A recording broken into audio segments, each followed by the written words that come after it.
My dear brothers and sisters, learning Hebrew language is very easy.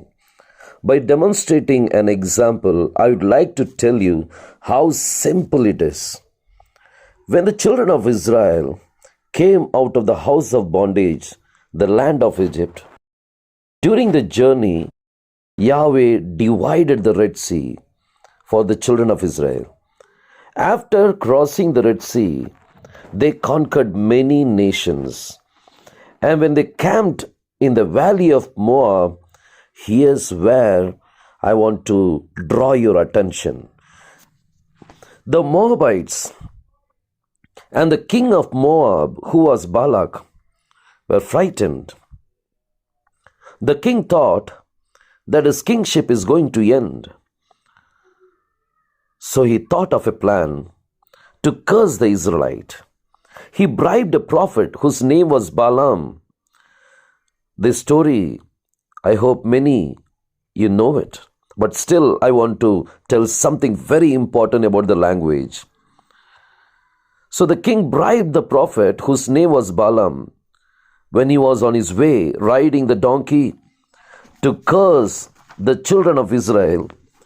He bet the donkey 3 times. And when he bet the 3rd time, Yahweh opened the mouth of the donkey, and the donkey spoke in human language. How surprised it is. In the Bible, there are 2 animals which spoke in human language. This is one. The donkey is one of them. Bible does not say what was the language of communication in the kingdom of Moab. But if you know the generation, you will come to know what language they spoke. Now let us check the generation. Now this is very important. Now how simple the Hebrew language is. Here's where you're going to see how simple it is. Who are the Moabites? They are the generations of Lot. And who is Lot, by the way, to Abraham? Lot was Abraham's nephew, Abraham's brother's son. Who was Abraham? Bible says Abraham the Hebrew. If Abraham spoke in Hebrew language, then what would have been Lot's language of communication? It must be Hebrew. It must be Hebrew. If Abram spoke in Hebrew language, then Lot also, he must have spoken Hebrew language. If Lot spoke in Hebrew language, then obviously Lot's generation, that is the Moabites, must have also spoken in Hebrew language. So the Moabites spoke in Hebrew. Hebrew was their language of communication. If Moabites spoke in Hebrew, in which language this donkey must have used for communication with Balaam?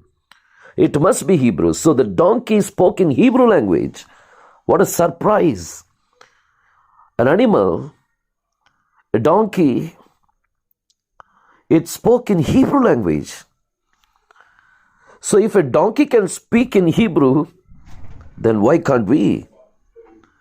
The donkey which carried Balaam could speak Hebrew. Then why can't the donkeys which carry Jesus speak Hebrew? Language is just an anointing. I would like to repeat once again, the language is just an anointing. You just need an anointing to speak in Hebrew language. See how simple it is. So learning Hebrew is very simple. Elohim bless you and keep you. God bless.